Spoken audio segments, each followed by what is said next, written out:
Bem, gente, então continuando aqui o nosso programa de aula, certo? Nessa aula de hoje nós vamos fugir um pouquinho, certo? Mas tudo dentro da programação de conteúdos do nosso curso. Hoje nós iremos falar um pouquinho sobre cálculos trabalhistas, ou simplesmente, como alguns estudiosos e algumas pessoas costumam chamar, direitos trabalhistas. Gente, o próprio nome já diz, direitos trabalhistas. Já que é direito, é adquirido. E já que é direito, está escrito na lei.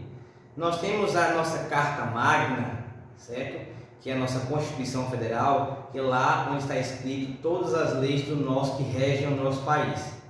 E lá nessa Carta Magna, certo? Existem também os direitos relacionados às causas trabalhistas, às questões trabalhistas, certo?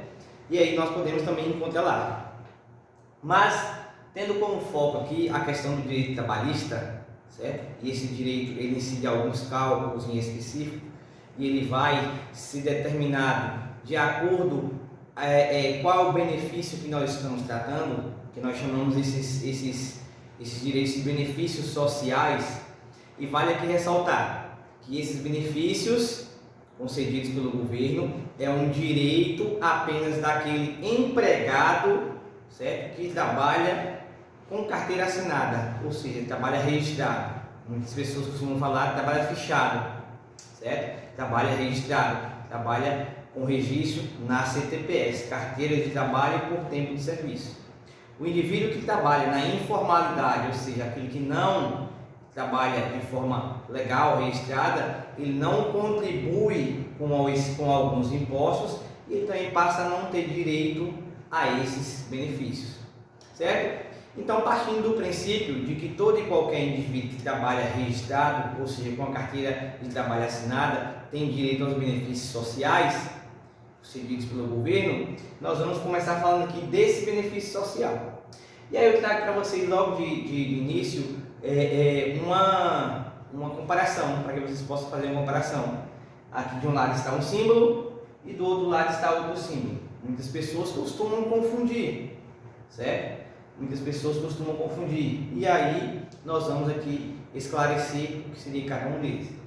Isso aqui existe diferença, certo? Aqui quando a gente fala de INSS, a gente está falando do benefício, certo? E quando a gente fala de Previdência Social, a gente está falando da instituição. Ou seja, a Previdência Social é a instituição, certo? Que trabalha com foco nesse benefício social. Tanto é, gente, que nos locais que tem a agência, você não vê lá escrito na agência INSS, você vê lá escrito na agência Previdência Social. Então, Previdência Social é a instituição, INSS é o benefício, certo? Então, partindo desse princípio que há diferença entre INSS, que é o benefício, e Previdência Social, que é a instituição, nós vamos lá para o seguinte, certo? Nós vamos lá para o seguinte, Previdência Social, vamos lá entender, né, o contexto de que seria essa instituição. A Previdência Social funciona como um seguro para a pessoa que contribui durante toda a vida com o órgão e agora não pode mais exercer suas funções, seja por idade, seja por doença, seja por invalidez ou por qualquer outro tipo de acontecimento que venha a tornar o indivíduo incapaz de exercer a sua atividade remunerada. O que é atividade remunerada? É a atividade que lhe garante o sustento, certo? Para ter direito a esse seguro, o trabalhador registrado deve pagar uma contribuição mensal durante determinado tempo para o INSS, para o benefício, certo? Essa contribuição é para que forme esse benefício. Então, há alguns casos que o trabalhador tem que ter um tempo mínimo de contribuição, há outros casos que não, certo? A gente vai ver tudo no decorrer dessa aula. Então, seguindo aqui, certo? Seguindo aqui, nós temos o que nós podemos dizer. Seguindo, o tempo da contribuição varia muito com o tipo de aposentadoria escolhido ou simplesmente o tipo de aposentadoria que o indivíduo se enquadra naquele momento. porque muitas vezes ele não escolhe se aposentar daquela forma, mas o momento é delicado, o momento é de realmente escolher se colocar na condição de que tem que ter uma aposentadoria, certo? Por simplesmente não aguentar mais, não conseguir mais exercer a sua atividade remunerada, e aí ele se enquadra em um dos modos de aposentadoria, certo? Aí vem no INSS, que é o benefício, certo? Que também é tratado pela instituição previdenciária social, recebe as contribuições e guarda todo o valor pago, valor para pagar ao contribuinte quando ele para de trabalhar e se aposenta. Então, esse montante, que é todos os meses descontado da conta do salário do trabalhador, que é repassado ao INSS, que é o nosso benefício, certo? Ele vai gerando um montante para que no final, quando o indivíduo se aposente, ele tenha direito de receber o seu salário por esse tempo de contribuição que ele contribuiu com esse benefício. O seguro recebido passa a ser o único sustento do contribuinte. Isso em tese passa a ser o único sustento do contribuinte, porque ele está recebendo o benefício por não conseguir mais exercer a sua atividade remunerada. Mas, se esse indivíduo resolve continuar a sua vida laboral, vamos dizer assim, ele pode sim, mas desde que não seja registrado, desde que não tenha a sua carteira de trabalho novamente assinada, porque no momento que assinar a sua carteira de trabalho, automaticamente essa aposentadoria será extinta. Porque o que o governo entende, o que a instituição previdenciária social entende, se a carteira foi novamente assinada, então o indivíduo consegue trabalhar, então ele não, certo, tem direito a receber esse benefício. INSS, o Instituto Nacional de Seguridade Social, INSS, é um imposto, e já por ser um imposto, nós dizemos que ele é oneroso, certo? Que é obrigatório, e pecuniário, porque em forma de dinheiro. Oneroso, porque é obrigatório, nenhum trabalhador decide se quer ou não contribuir com o INSS, certo? Todos têm a obrigatoriedade de contribuir, então ele é um imposto oneroso, que é obrigatório, e é pecuniário, porque é em dinheiro, certo? É imposto cobrado dos trabalhadores a fim de contribuir para a aposentadoria dos mesmos. Parte das contribuições são efetivadas por desconto na folha de pagamento. Então, essa contribuição que é para o INSS, antes do indivíduo receber o seu salário, já é feito o desconto na folha de pagamento, que nós chamamos de desconto em folha. Ou seja, o indivíduo já recebe o seu salário com o efetivo desconto desse imposto que é o INSS, certo? Mas, gente, o que nós vamos ver é que somente o que o indivíduo contribui não é suficiente para mantê-lo quando ele para de trabalhar. Para isso, há uma contrapartida, certo?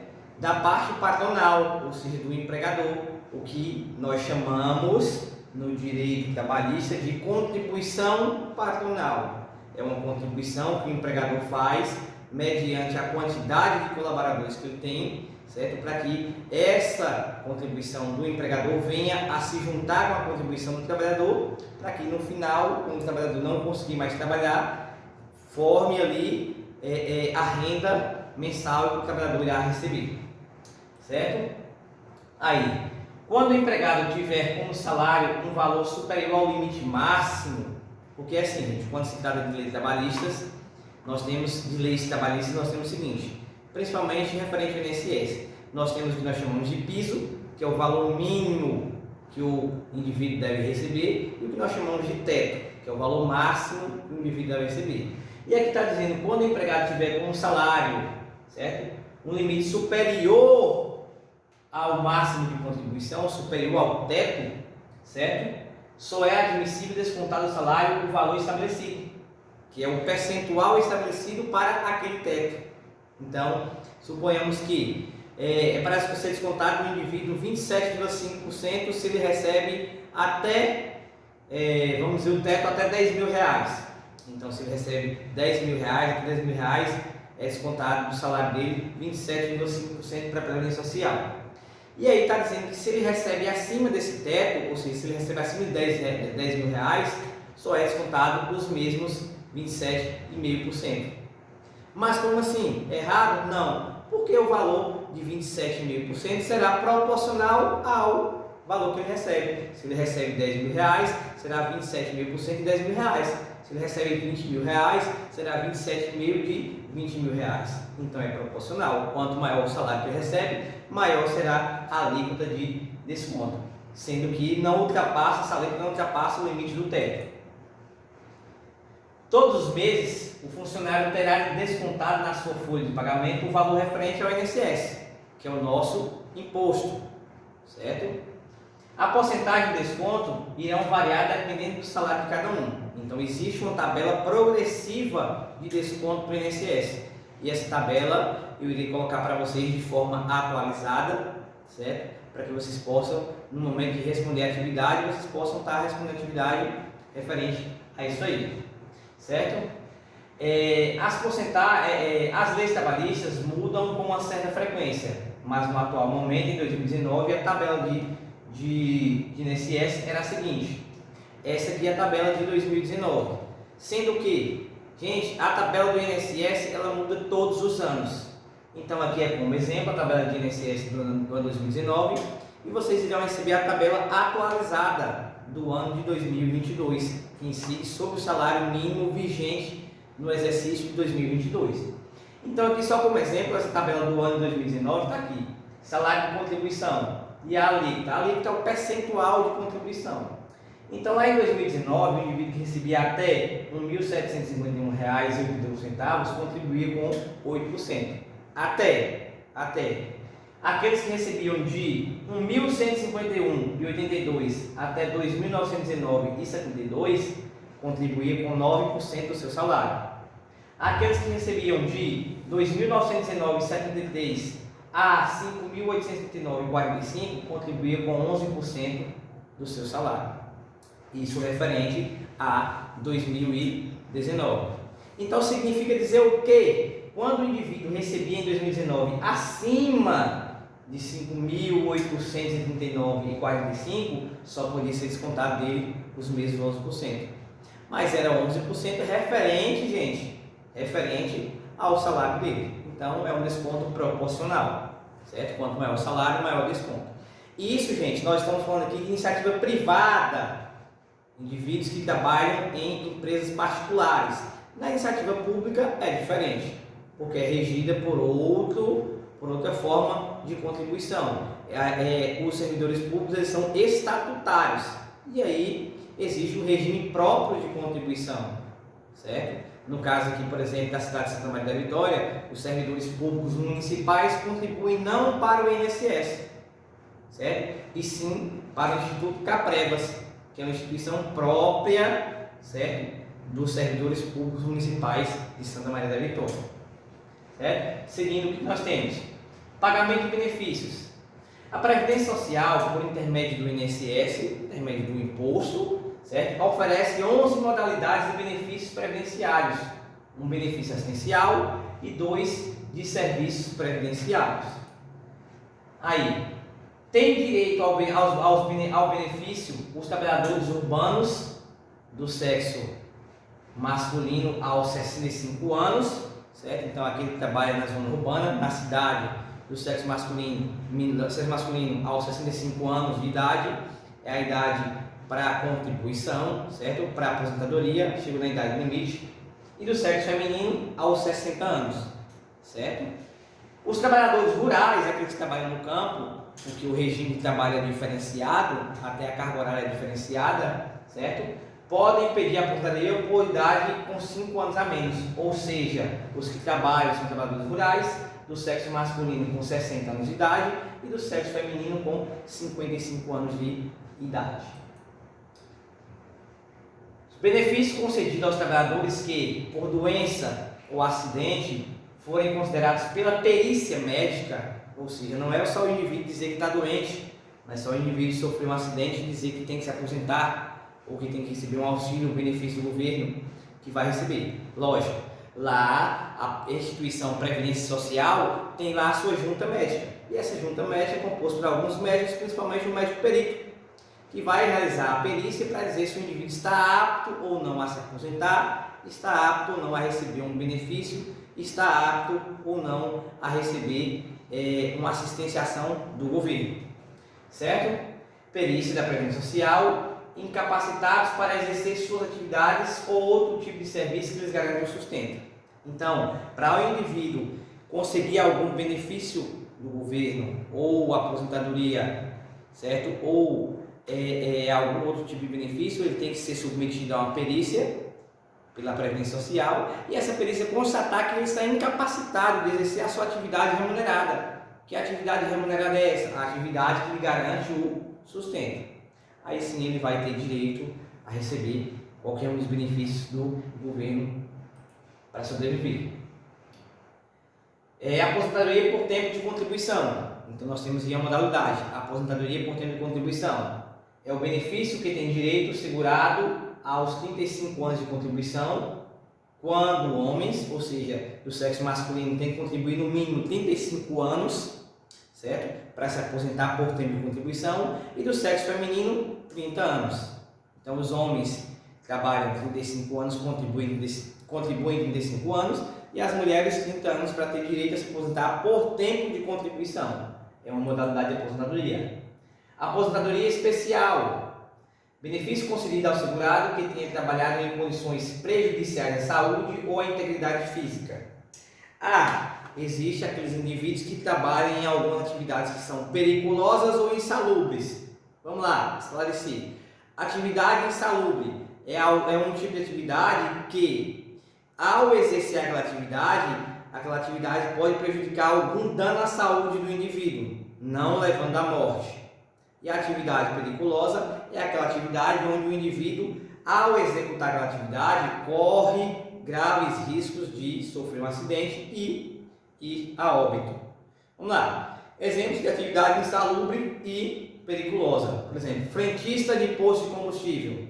É uma atividade, ao mesmo tempo, insalubre e periculosa. Por quê? Aquele cheiro do combustível que ele está inalando, certo? É prejudicial ao organismo, certo? Então, por isso que o indivíduo tem que usar os chamados EPIs, equipamento de proteção individual, assim como a máscara, a luva, porque o vapor, certo? A temperatura do vapor que sai da bomba de combustível quando está abastecendo um veículo pode causar algum tipo de queimadura, certo? Nas mãos do frentista. E também pode correr o risco de acontecer uma explosão, um incêndio no posto de combustível e aí causar a morte de algum frentista, algum trabalhador. Outro exemplo de atividade periculosa é a atividade daquele indivíduo que chama-se eletricista, que trabalha com rede elétrica, carga elétrica. Então pode acontecer algum acidente e ele vir a óbito. Para ter direito à aposentadoria especial, o trabalhador deve comprovar, além de tempo de trabalho, efetiva exposição a agentes físicos, biológicos ou associação de agentes prejudiciais pelo período exigido para a concessão do benefício, 15, 20 ou 25 anos.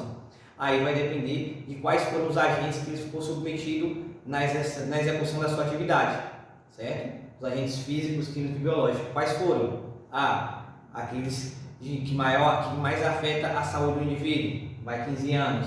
Os intermediários, 20. Os mais leves, 25 anos, certo? Então aí chama-se de aposentadoria especial.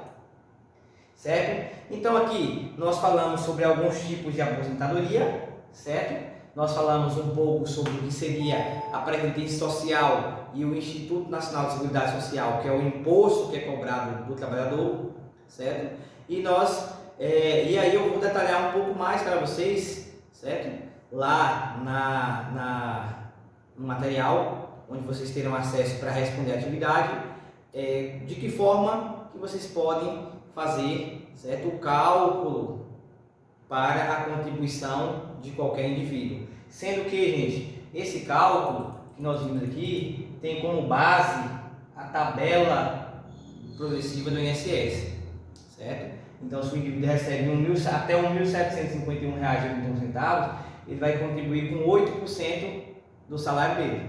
Fica fácil a gente fazer esse cálculo por meio da regra 3 simples, ou seja, R$ 1.751,81 corresponde a 100% do salário do indivíduo. 8% do salário indivíduo vai corresponder a quanto? A X, é um termo desconhecido. Aí, pela regra de 3 simples, nós vamos encontrar o valor referente que o indivíduo deve contribuir. Mostrarei para vocês também como trabalhar com a regra de 3 simples para chegar até esses cálculos, certo? Então essa foi mais uma das nossas aulas, certo? Nossa aula hoje referente ao modo de direito trabalhista. Nós vimos hoje o que é INSS, que é um imposto oneroso, certo? Oneroso e pecuniário. Oneroso por quê? Certo? Porque é obrigatório, certo? E pecuniário porque é em forma de dinheiro, certo? Então, espero vocês para a nossa correção da atividade. Tchau, tchau e bons estudos.